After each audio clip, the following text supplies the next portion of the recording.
नमस्ते दोस्तों, क्या आप भी इग्नू के BEVAE 181 पर्यावरण अध्ययन के एग्ज़ाम को लेकर टेंशन में हैं? क्या आपको डर लग रहा है इतने बड़े सिलेबस को कम समय में कैसे कवर करेंगे? तो फिक्र छोड़ दीजिए, क्योंकि आज की इस एक वीडियो में हम इकाई 1 हमारा पर्यावरण को पूरे अच्छे तरीके से एक पॉइंट को आसान भाषा में समझेंगे। इस वीडियो को देखने के बाद आपको किताब छूने की भी ज़रूरत नहीं पड़ेगी, क्योंकि मैंने इसमें एग्ज़ाम में आने वाले सभी मोस्ट इम्पोर्टेंट टॉपिक्स को शामिल किया है।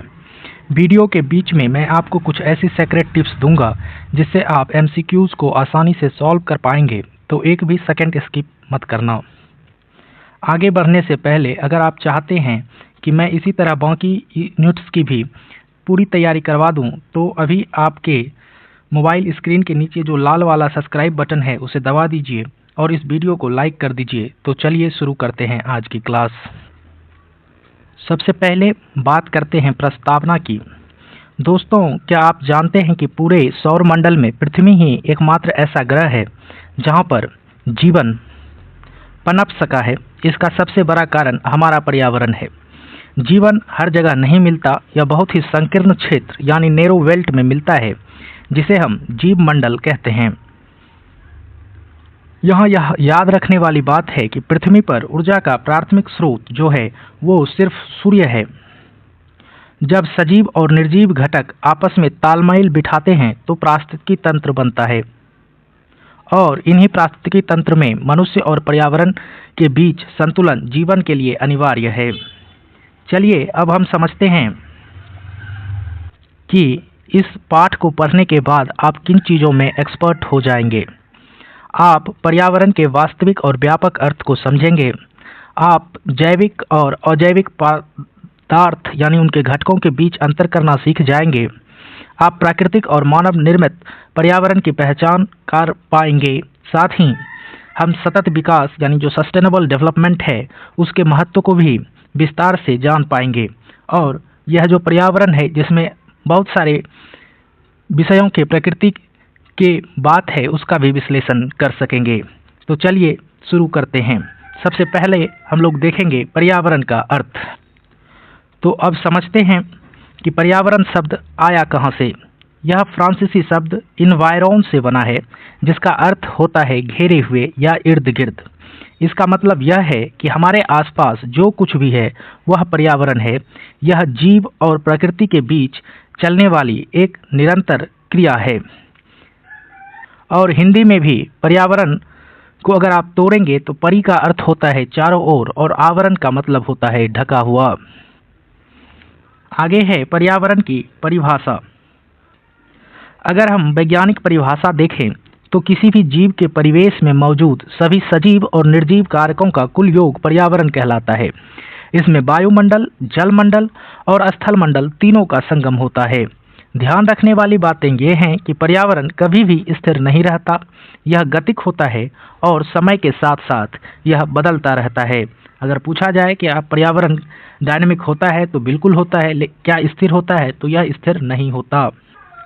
अब हम देखते हैं पारिस्थितिकी तंत्र यानी इकोसिस्टम को। तो पारिस्थितिकी तंत्र क्या है? जब भौतिक यानी कि अजैविक और जैविक कारक एक दूसरे के साथ अंतःक्रिया करते हैं तो वह इकोसिस्टम कहलाता है। दुनिया का हर जीव, चाहे वह इंसान हो या सूक्ष्म जीव, अपनी ज़रूरत के लिए इसी तंत्र पर निर्भर रहता है। चित्र में आप देख सकते हैं कि यहाँ पर जो है जैविक और अजैविक दोनों घटकों का सम्मिलन है, और इसी सिस्टम में जो बना हुआ है इसे ही हम लोग पारिस्थितिकी तंत्र कहते हैं। और यहाँ पर मेनली जो है भौतिक और सजीव इनके बीच क्रिया हो रही है। आगे चलते हैं। तो आगे अब हम समझेंगे पर्यावरण के घटकों को।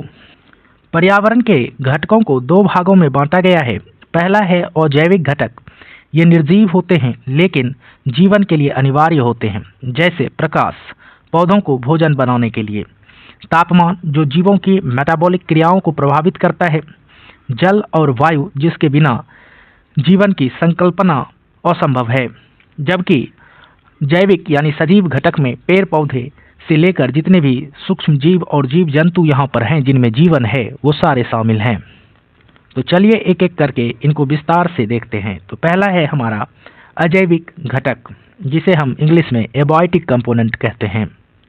तो ये जो अजैविक घटक है ये क्या होते हैं, निर्जीव होते हैं लेकिन जीवन के लिए अनिवार्य हैं। जैसे प्रकाश और वर्षण ये हमारे लिए ज़रूरी है, आर्द्रता और जल, तापमान और वायुमंडलीय गैसें, ये सारी चीज़ें ज़रूरी हैं। जैसे प्रकाश और वर्षण से पौधों के लिए भोजन और जल चक्र के लिए ये जरूरी है। आर्द्रता जो है जीवन की बुनियादी आवश्यकता है, जल के बिना हमारा जीवन संभव नहीं है। तापमान और वायुमंडलीय गैसें जो है हमारे श्वसन और जलवायु के लिए ज़रूरी हैं। तो अतः हम कह सकते हैं कि इनके बिना जो अजैविक घटक हैं हमारे जीवन की कल्पना संभव नहीं है। आगे जो है इसी में और विस्तार से अगर देखें तो स्थलाकृति, मृदा और मौसमी परिवर्तन भी अजैविक घटक के ही हिस्से हैं। स्थलाकृति जो है भूमि की बनावट को कहते हैं, जैसे कि आपको भूमि के ऊपर पर्वत, मैदान, पठार ये सारी चीज़ें देखने के लिए मिल जाती हैं। मृदा जो है पौधों की वृद्धि के लिए पोषक तत्व प्रदान करने का काम करती है, जबकि मौसमी परिवर्तन जो होता है, कभी गर्मी, कभी बरसात, कभी सर्दी, ये पर्यावरण की गतिक प्रकृति को दर्शाते हैं। तो हमने अभी तक जो है अजैविक घटकों को देखा, अब आगे जो है हम लोग जैविक घटक को ऊपर चर्चा करेंगे। तो पर्यावरण के घटकों में से यह जो दूसरा घटक है वह है जैविक घटक। इसमें सभी सजीव चीज़ें आती हैं, जैसे पादप, ये अपना भोजन स्वयं बनाते हैं इसीलिए इन्हें उत्पादक कहा जाता है। जंतु, ये मनुष्यों सहित जितने भी जंतु हैं वो सभी उपभोक्ताएं हैं।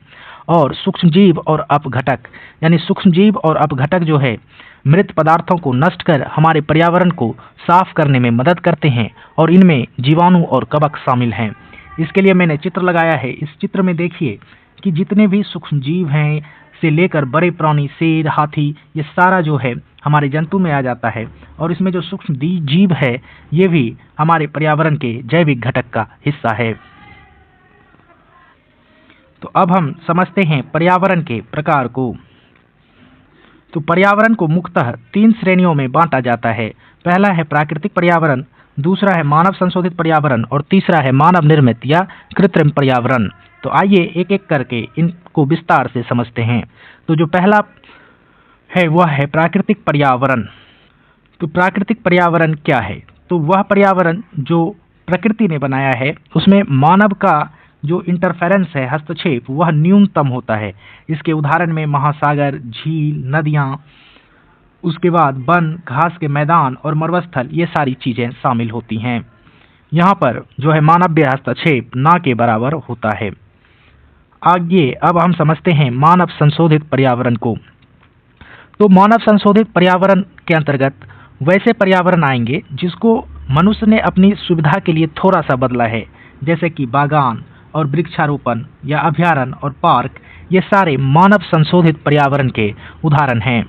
इसको आप ऐसे समझ सकते हैं जैसे कि आप विद्यालय में जाने के लिए बुक या कॉपी खरीद कर बाजार से लाते हैं, लेकिन अपनी सुविधा के अनुसार उस पर गत्ता यानी कि कवर और अपना नेम प्लेट चिपकाते हैं। तो वहाँ पर आपने क्या किया, थोड़ा सा उसमें संशोधन किया। तो उसी तरह से प्रकृति के द्वारा जो दिया हुआ चीज़ है उसको मनुष्य अपनी सुविधा के लिए थोड़ा थोड़ा बदल देता है, जैसे कि बागान, वृक्षारोपण, ये सब इसके प्रमुख उदाहरण हैं। आइए अब समझते हैं मानव संशोधित पर्यावरण। तो मानव संशोधित पर्यावरण पूरी तरह से जो है मानव के टेक्निक और जो उसका स्किल है उसी के द्वारा बनता है, जैसे कि शहर, कस्बा, औद्योगिक स्थल, खेत, कृत्रिम झीलें और बांध इसके उदाहरण हैं। तो इस तरह के पर्यावरण में मानव अपना कौशल और तकनीक का इस्तेमाल करते हुए बनाता है, जैसे कि शहर बसाने के लिए बहुत सारी प्लानिंग करनी पड़ती है, पार्क वगैरह कहीं लगता है, इंडस्ट्रियल पार्क, या खेती करते हैं या झील बांध बनता है, तो यहाँ पर भी जो है स्किल्स और टेक्नोलॉजी का भयंकर इस्तेमाल होता है, तब जा कर के जो है ये चीज़ें बनती हैं। चलिए अब समझते हैं बाह्य बनाम आंतरिक पर्यावरण। एक दिलचस्प बात यह है कि हर जीव के 2 पर्यावरण होते हैं, एक बाहरी और एक भीतरी। तो एक जो बाहरी है, जैसे कि उसमें तालाब का पानी मछली के लिए बाहर का वातावरण है, जबकि दूसरा जो जीव के शरीर के अंदर का वातावरण है। तो इन दोनों के बीच संतुलन रहना ही स्वस्थ जीवन की निशानी है। चलिए अब हम लोग आगे चलते हैं और देखते हैं अपने महत्वपूर्ण कंसेप्ट सहनशीलता विस्तार को। तो दोस्तों, इसे जो है सहनशीलता की सीमा भी कहा जाता है। हर जीव की एक लिमिट होती है। पर्यावरण में जब बदलाव आता है, जैसे कि तापमान का बढ़ना या पानी की कमी हो जाना, तो जीव उसे एक हद तक ही सह सकता है। अगर यह बदलाव उस सीमा से बाहर चला जाए तो जीव जीवित नहीं रह पाएगा। जैसे मछली को अगर बहुत गर्म पानी में डाल दिया जाए तो वह मर जाएगी, क्योंकि वह उसकी सहनशीलता सीमा से बाहर है। इसे ही सहनशीलता विस्तार यानी कि रेंज ऑफ टॉलरेंस भी कहते हैं। यानी ऐसे कंडीशन में क्या होगी कि जीव की उत्तरजीविता जो है वह खतरे में पड़ जाती है। अब हम देखते हैं कि हमारे जीवन के लिए पर्यावरण का क्या महत्व है। पर्यावरण हमारे जीवन के लिए जरूरी है। इसके बिना जीवन की कल्पना भी नहीं की जा सकती। यह हमें सांस लेने के लिए ऑक्सीजन देता है, पीने के लिए स्वच्छ जल प्रदान करता है, भोजन, कपड़ा, मकान जैसी बुनियादी जरूरतें यहीं से पूरी होती है। यह अपशिष्ट को नष्ट करने और पोषक तत्वों को चक्रित यानी साइकिल में ले जाने में मदद करता है। इससे हमें यह समझना होगा कि हम पर्यावरण के स्वामी नहीं बल्कि उसका एक हिस्सा हैं। और आगे देखिए कि यहाँ पर जो मैंने स्लाइड में लिया है, तो यहाँ पर भूमि और भोजन भी हमें पर्यावरण से ही मिलता है। भूमि जो कि अजैविक घटक है, इसका उपयोग हम लोग फसल उगाने के लिए करते हैं। मृदा जो है पौधों के लिए आवश्यक तत्व प्रदान करती है। और जो शेल्टर है, यह भी प्राकृतिक और कृत्रिम आवास जो होता है वह भी हमें पर्यावरण से ही मिलता है। चलिए अब आगे समझते हैं हम मानव और पर्यावरण संबंधों को। इतिहास गवाह है कि इंसान और प्रकृति का रिश्ता हमेशा बदलता रहा है। शुरुआत में इंसान प्रकृति से डरता था, उसकी पूजा करता था, लेकिन आज हम उसे नियंत्रित करने की कोशिश कर रहे हैं। इस संबंध को गहराई से समझने के लिए जो है विद्वानों ने भी बहुत सारे विचार दिए या सिद्धांत दिए, जिन्हें हम आने वाले स्लाइड्स में पढ़ेंगे। तो मैंने यह चित्र लगाया है जहाँ पर मानव जब जीवन शुरुआत हुआ है तो मानव सबसे पहले जो है आदि मानव के रूप में था, फिर कृषि हुई, फिर जो है औद्योगिक क्रांति हुई, और आज देखिए कि तकनीकी के कारण मानव कहाँ पहुँचा हुआ है। तो सब ने जो है मिलकर प्रकृति को बस में करने का प्रयास किया है। तो चलिए हम विद्वानों के द्वारा दिए गए सिद्धांतों को देखने और समझने का प्रयास करते हैं। तो यह जो बिंदु है यह है मानव पर्यावरण संबंध के 3 मुख्य दृष्टिकोण। तो इस तीनों दृष्टिकोण में एक निश्चयवाद है, एक संभावनावाद है और अगला जो है पर्यावरणवाद है। तो आइए अब हम इनको थोड़ा विस्तार से चर्चा करते हैं। तो सबसे पहले है निश्चयवाद, डिटर्मिनिज्म। तो पहला सिद्धांत जो है यह निश्चयवाद, इसके मुख्य विचारक फ्रेडरिक रैटज़ल थे। रेजल लिखा गया है, रैटज़ल थे। और यह विचार कहता है कि प्रकृति ही सर्वोच्च शक्ति है। इंसान की हर गतिविधि, चाहे उसका खान पान हो, पहनावा हो या संस्कृति हो, यहाँ सब कुछ वहाँ के भूगोल और जलवायु द्वारा तय होता है। यानी इंसान पूरी तरह से जो है प्रकृति का गुलाम है, पर्यावरण के अधीन है। चलिए अब हम संभावनावाद को समझते हैं। तो यह जो संभावनावाद है इसका विचार लुसियन फेवरे के द्वारा दिया गया था। तो यह विचार जो है जैसे जैसे इंसान ने तरक्की की तब यह विचार आया जिसे हम संभावनावाद कहते हैं। यह विचार कहता है कि प्रकृति हमें केवल संभावनाएं देती है, लेकिन इंसान अपनी बुद्धि और तकनीक से उसे बदल सकता है। यानी अब इंसान प्रकृति का गुलाम नहीं है बल्कि उसका विजेता बनने का कोशिश करता है। संभववाद या संभावनावाद का सबसे बड़ा उदाहरण है रेगिस्तान में नहरें बनाना, पहाड़ों को काटकर सड़कें बनाना या कड़ाके की गर्मी में एसी चलाकर रहना। यहाँ इंसान ने अपनी इच्छा शक्ति से प्रकृति को अपने अनुसार ढाल लिया है। परीक्षा में अक्सर पूछा जाता है कि संभावनावाद यानी पॉसिबिलिज्म शब्द किसने दिया, तो याद रखिएगा लुसियन फेवरे ने यह टर्म दिया था। चलिए अब तीसरे दृष्टिकोण की ओर चलते हैं। यह दृष्टिकोण पर्यावरणवाद या पारिस्थितिकी अभिगम है। तो दोस्तों तीसरा दृष्टिकोण है पर्यावरणवाद। यह बीच का रास्ता है। यह ना तो इंसान को गुलाम मानता है, ना ही उसे प्रकृति को तबाह करने की इजाजत देता है। यह कहता है इंसान प्रकृति का अभिन्न हिस्सा है, हमें विकास तो करना चाहिए लेकिन पर्यावरण को नुकसान पहुंचाए बिना। इसे सतत विकास की नींव भी माना जा सकता है। यानी कि यह जो है प्रकृति का स्वास्थ्य और उत्पादकता दोनों को ध्यान देता है। चलिए अब आगे हम समझते हैं संपोषणीयता और सतत विकास। तो आज के समय में हम देखते हैं कि बढ़ती जनसंख्या और औद्योगिकरण ने पर्यावरण पर बहुत दबाव डाल दिया है। हमने संसाधनों को इतनी तेजी से उपयोग किया है कि वे अब खत्म होने के कगार पर हैं। इसलिए पूरी दुनिया अब विकास बनाम पर्यावरण की बहस कर रही है। तो सतत विकास की जो है सबसे सटीक परिभाषा 1987 में आवर कॉमन फ्यूचर यानी हमारा साझा भविष्य नामक रिपोर्ट में दी गई थी। इसे ब्रुंडलैंड रिपोर्ट भी कहा जाता है क्योंकि इसकी अध्यक्षता ग्रो हार्लेम ब्रुंडलैंड ने की थी, जो कि नॉर्वे की प्रधानमंत्री थी। परीक्षा में अक्सर यह पूछा जाता है कि सतत विकास की आधिकारिक परिभाषा कब और किसने दी, तो इसलिए आप इस रिपोर्ट का नाम याद रखिएगा, हमारा साझा भविष्य। और यहाँ पर इस आयोग में जो ब्रुंडलैंड जो नॉर्वे की महिला प्रधानमंत्री थी, उनके शामिल होने के कारण इसे ब्रुंडलैंड आयोग भी कहते हैं। चलिए अब आगे हम लोग देखते हैं सतत विकास की परिभाषा। तो दोस्तों, सतत विकास को अंग्रेजी में सस्टेनेबल डेवलपमेंट भी कहा जाता है। सरल शब्दों में अगर देखा जाए तो ऐसा विकास जो आज की हमारी ज़रूरतों को तो पूरा करे, लेकिन साथ ही हमारी आने वाली पीढ़ियों की भी ज़रूरतों के साथ कोई समझौता नहीं करे। यानी हम संसाधनों का इस्तेमाल इस तरह से करें कि वो भविष्य के लिए भी बचे रहें। तो यहाँ पर सतत विकास जो है भविष्य और वर्तमान दोनों के हितों का ध्यान रखकर आगे बढ़ने की बात करता है।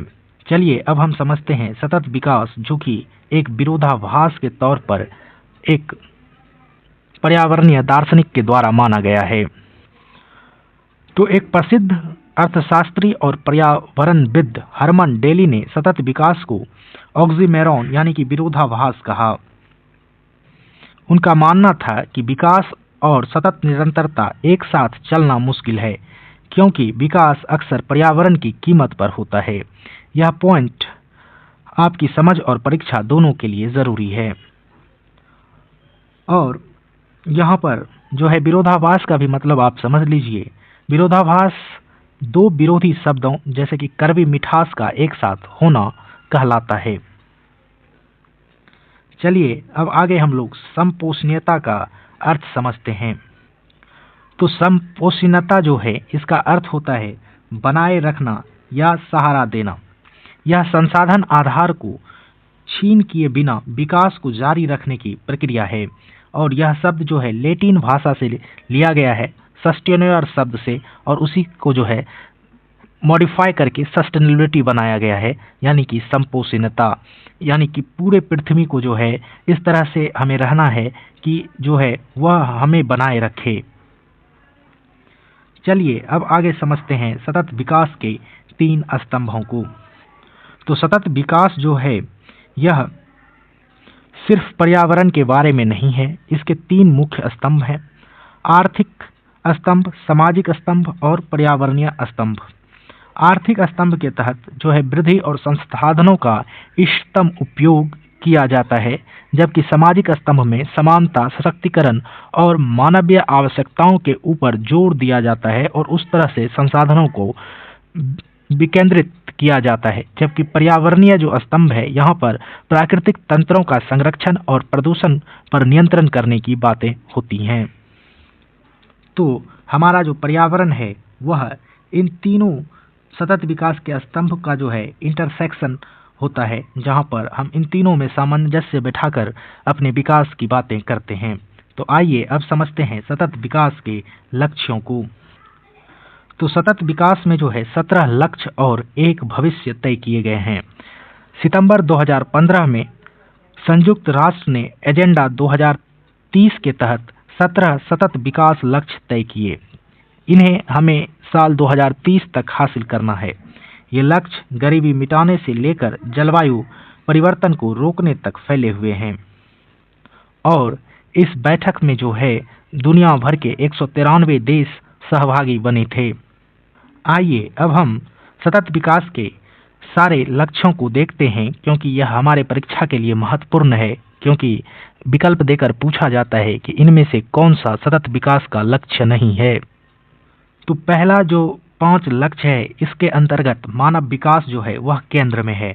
तो पहला जो 5 लक्ष्य हैं वह गरीबी से समानता तक की बात करता है।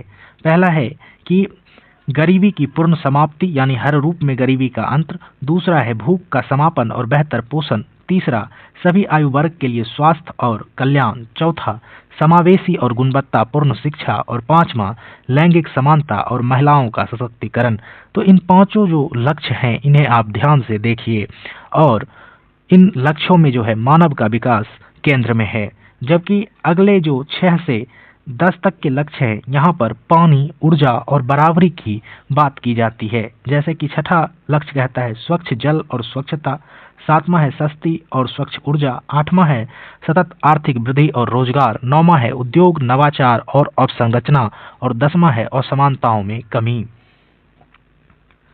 तो और जो हमारे 6 लक्ष्य बचे हुए हैं उनके बारे में चर्चा करते हैं।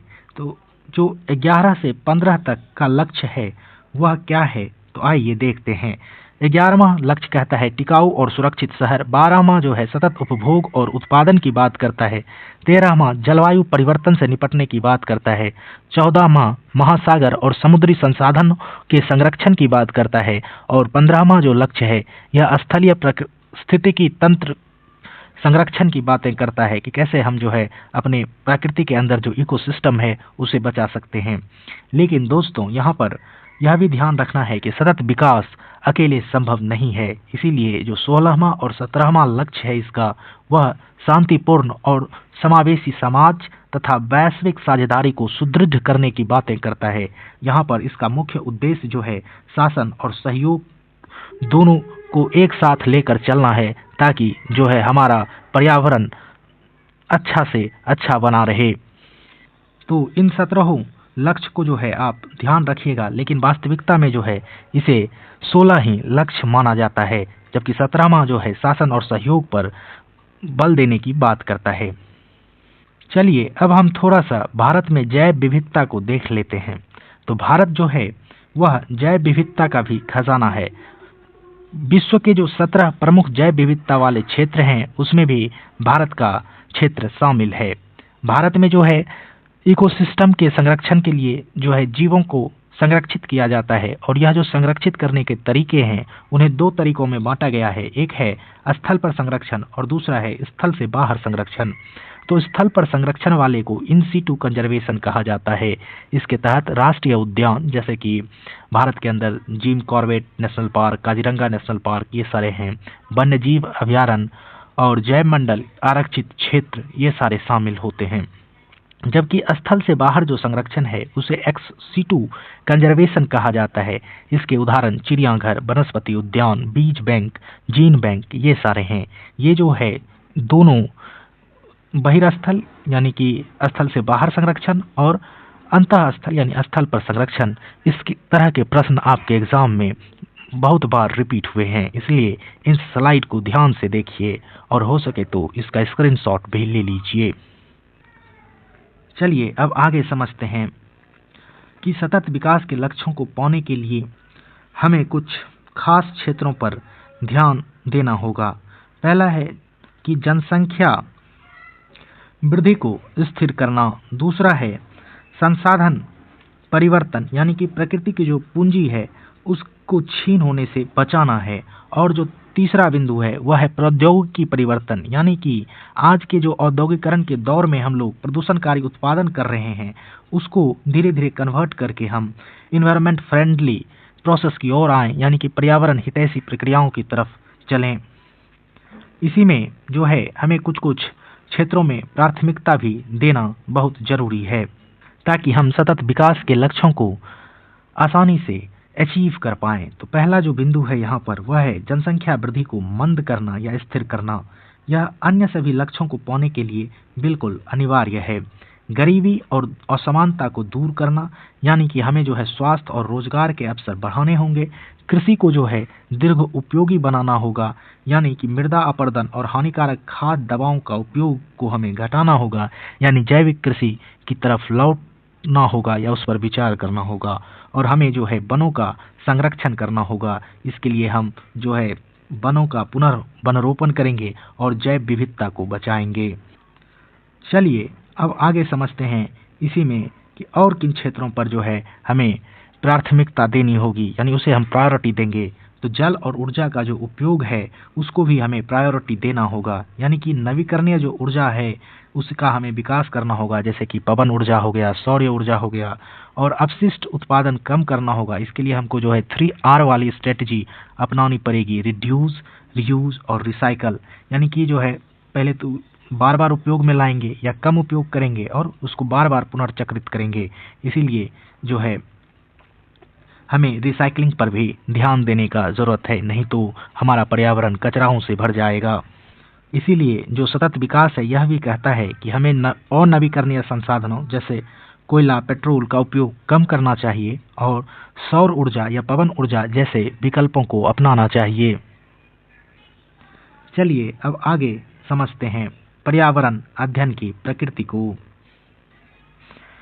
क्या पर्यावरण अध्ययन सिर्फ साइंस है? जी नहीं, यह एक बहुविषयक विषय है। इसमें विज्ञान, अर्थशास्त्र, समाजशास्त्र, कानून और राजनीति शास्त्र सभी शामिल हैं। जब हम प्रदूषण की बात करते हैं तो हम उसके विज्ञान को समझते हैं, उसके आर्थिक नुकसान को देखते हैं और उसको रोकने के लिए कानून भी बनाते हैं। तो पर्यावरण जो है यह एक बहुविषयी यानी मल्टीडिसिप्लिनरी सब्जेक्ट है। अब हम लोग देखते हैं कि इस पर्यावरणीय अध्ययन का क्षेत्र क्या क्या है। तो पर्यावरण अध्ययन के क्षेत्र के तहत हम लोग जो है उसके भौतिक यानी अजैविक और जैविक गुणों का अध्ययन करते हैं।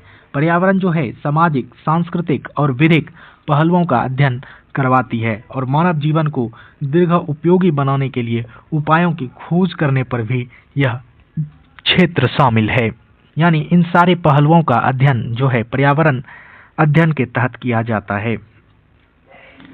आगे हम समझते हैं पर्यावरणीय अध्ययन का महत्व। तो पर्यावरण अध्ययन से हम जो है आज के प्रदूषण के दौर में स्वच्छ और सुरक्षित पेयजल के मुद्दों को समझ सकते हैं। वायु और भूमि की जो गुणवत्ता है इसको बनाए रखने के तरीकों को भी समझ सकते हैं, जैसे अभी आप दिल्ली का हाल देख सकते हैं। और इन सारे चीज़ों को समझने के बाद हमें जो सतत विकास के लक्ष्य हैं उनको प्राप्त करने में मदद मिल सकती है। तो पर्यावरण जो है वह हमारे जीवन के सारे एस्पेक्ट से संबंधित है, जो हमें एक बेहतर जीवन और स्वास्थ्य प्रदान करता है। चलिए अब हम देखते हैं औद्योगिक क्रांति का प्रभाव। 19वीं सदी की औद्योगिक क्रांति ने हमें सुख सुविधाएं तो दी, लेकिन पर्यावरण की कीमत पर। फैक्ट्रियों से निकलने वाले धुएं और रसायनों ने हमारी हवा को जो है जहरीला बना दिया। सतत विकास हमें यही सिखाता है, हमें फैक्ट्रियां तो चाहिए लेकिन ग्रीन टेक्नोलॉजी के साथ, हरित तकनीक के साथ। चलिए अब आगे हम समझते हैं संतुलन की आवश्यकता को। तो दोस्तों सवाल यह उठता है, क्या सिर्फ कानून बनाने से पर्यावरण बच जाएगा? जवाब है नहीं। जब तक हर नागरिक जागरूक नहीं होगा तब तक बदलाव मुमकिन नहीं है। पर्यावरण अध्ययन का मुख्य उद्देश्य ही यही है कि हम अपने आसपास हो रहे बदलावों को समझें और उन्हें रोकने में अपना योगदान दें। तो इन्हीं चीज़ों को ध्यान में रखते हुए हमें पर्यावरण और प्रकृति के बीच संतुलन की बात करनी होगी। मनुष्य को जो है प्रकृति का स्वामी नहीं बनना चाहिए, बल्कि उसका हिस्सा बनकर रहना होगा, और यही जो है विचार पारिस्थितिकी अधिगम का आधार है। चलिए अब हम समझते हैं थोड़ा सा जीव मंडल यानी बायोस्फीयर के बारे में। तो जीव मंडल यह क्या है? तो जीवन जो है पृथ्वी पर वह एक बहुत से छोटे क्षेत्र में सीमित है, और यह जो जैव मंडल है यह वायुमंडल, जल मंडल और स्थल मंडल का मिलन स्थल है, और इसी स्थल पर जो है जीवन पाया जाता है। और इसी जीवन को चलाने के लिए जितने भी पारिस्थितिकी तंत्र हैं यह भी जैव मंडल के तहत ही कार्य करते हैं, इन्हीं में ये ऑपरेट होते हैं। चलिए अब समझते हैं ऊर्जा के प्रवाह को। तो जो ऊर्जा का प्रवाह है यह सौर ऊर्जा पौधों द्वारा भोजन में बदली जाती है। जंतु इन पौधों को खाकर ऊर्जा प्राप्त करते हैं, और यह जो ऊर्जा प्रवाह है यह पर्यावरण के घटकों को आपस में जोड़कर रखने का काम करता है। अब आइए समझते हैं रियो सम्मेलन 1992 के बारे में। तो दोस्तों, पर्यावरण को बचाने के लिए अंतर्राष्ट्रीय स्तर पर कई प्रयास हुए, जैसे 1972 का स्टॉकहोम सम्मेलन और 1992 का रियो अर्थ सम्मेलन, जिसे अर्थ समिट भी कहा जाता है। इन सम्मेलनों में दुनिया एक मंच पर आकर पर्यावरण संरक्षण के नियम बनाने के लिए यहाँ पर जुटी, और इसी सम्मेलन में जो है सतत विकास को एक वैकल्पिक मॉडल के रूप में स्थापित भी किया गया। यहीं से जो है सतत विकास यानी सस्टेनेबल डेवलपमेंट की चर्चा पूरी दुनिया में होना स्टार्ट हुआ। चलिए अब हम समझते हैं प्रदूषण और उसके प्रबंधन को। तो जितने भी मानव के द्वारा निर्मित पर्यावरण हैं, वहाँ पर अपशिष्ट प्रबंधन यानी कि कचरा जो है डस्टबिन से निकलकर जो शहरों में आता है, तो वो मैनेज करना एक बहुत बड़ा चैलेंज है, चुनौती बन गया है। शहरों का कचरा अक्सर दूर के स्थान पर डंप किया जाता है, लेकिन हमें जो है सतत विकास और सतत भविष्य के लिए कचरा को कम करना पड़ेगा और इसका उपचार भी करना ज़रूरी है। तो जो है प्रदूषण और उसका प्रबंधन, ये आज के समय में पर्यावरणीय दृष्टिकोण से बहुत ही महत्वपूर्ण हो गया है। चलिए अब हम समझते हैं भावी पीढ़ी की लिए जिम्मेदारी। अभी तक जो हमने देखा उसमें हमने क्या देखा कि पर्यावरण के लिए प्रबंधन करने के लिए जो है हमें बुद्धि और कौशल के उपयोग को जो है ज़्यादा से ज़्यादा करना होगा। पर्यावरण को भावी पीढ़ियों के लिए, जो हमारी आने वाली पीढ़ियां हैं, स्वस्थ रखना हमारा कर्तव्य है, और ज्ञान का जो सही उपयोग है वही हमें सक्षम बनाएगा। चलिए अब हम समझते हैं इस चैप्टर के निष्कर्ष को। तो दोस्तों, पर्यावरण जो है हमारे आसपास जितनी भी चीज़ें हैं वही नहीं है, बल्कि यह हमारे जीवन का आधार भी है। सतत विकास ही अब जो है हमारे भविष्य का एकमात्र सुरक्षित रास्ता है। और यहाँ पर दोस्तों मैंने आपके लिए जो है परीक्षा के दृष्टिकोण से कुछ बिंदु लिख रखे हैं, जैसे कि आप जैविक और अजैविक घटक को ध्यान में रखेंगे, पर्यावरण के प्रकार को ध्यान में रखेंगे, सतत विकास की परिभाषा और उसके जो लक्ष्य हैं उसको ध्यान में रखेंगे। इसी से बहुत सारे प्रश्न आपको अपने परीक्षा में देखने के लिए मिलते हैं या मिलेंगे। तो दोस्तों, अभी तक हमने पर्यावरण के सामाजिक और तकनीकी पहलुओं को समझा। अब चलते हैं हम लोग इस बात की जांच करने कि हमने इस यूनिट से क्या क्या सीखा है। तो हमने यहाँ पर 8-10 प्रश्न लिए हैं जो आपके इग्नू के ही पाठ्य पुस्तक से लिए गए हैं, और कुछ PYQs भी हैं। तो आइए अब हम उनकी जांच करते हैं, और यह प्रश्न जो है सीधे आपकी परीक्षा में भी पूछे जा सकते हैं।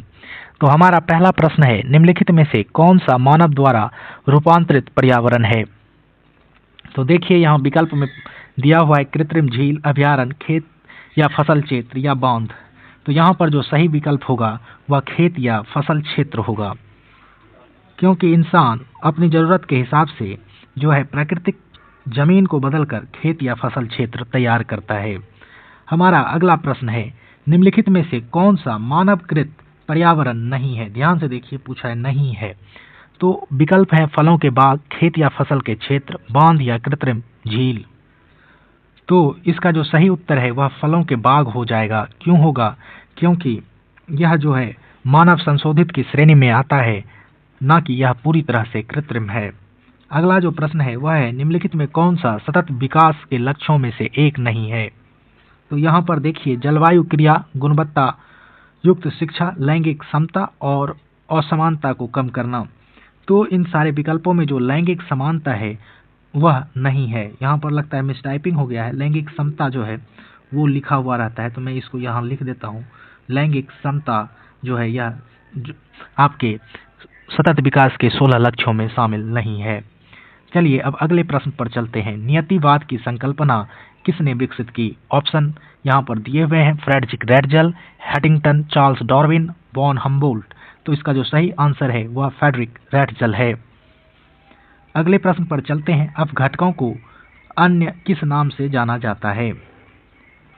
तो दोस्तों, अब घटकों को जो है मृत पोषी के नाम से जाना जाता है, क्योंकि यह जो है मृत जीवों के शरीरों का विघटन करते हैं।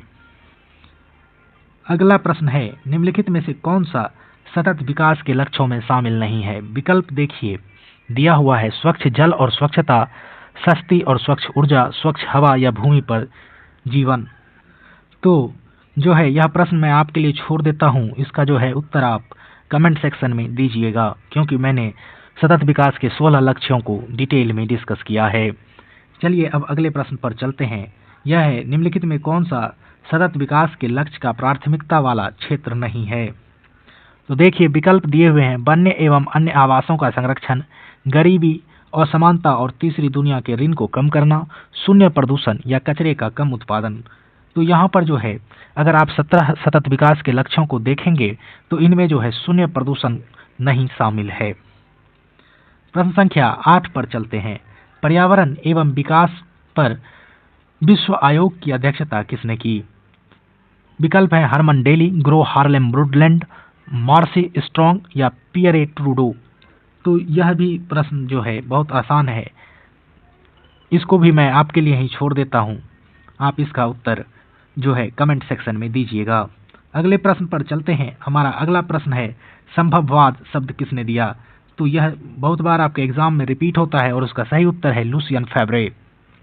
प्रश्न संख्या 10 है, निम्नलिखित में से कौन सा सतत विकास के 17 लक्ष्यों में शामिल नहीं है?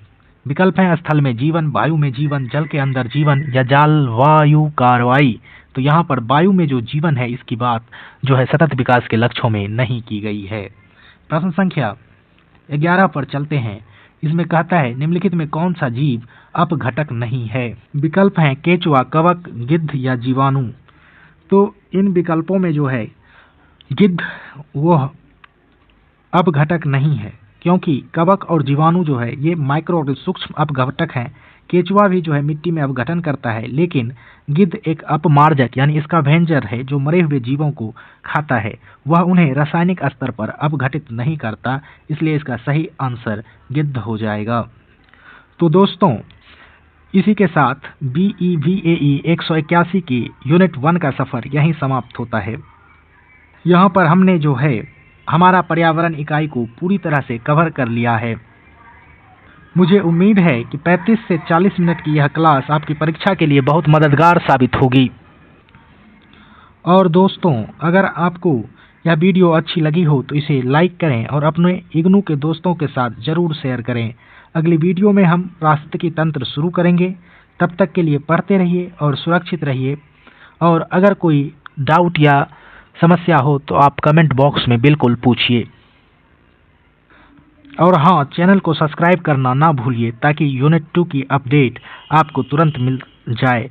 इसलिए पढ़ते रहिए और अपने पर्यावरण का ख्याल रखिए। जय हिंद।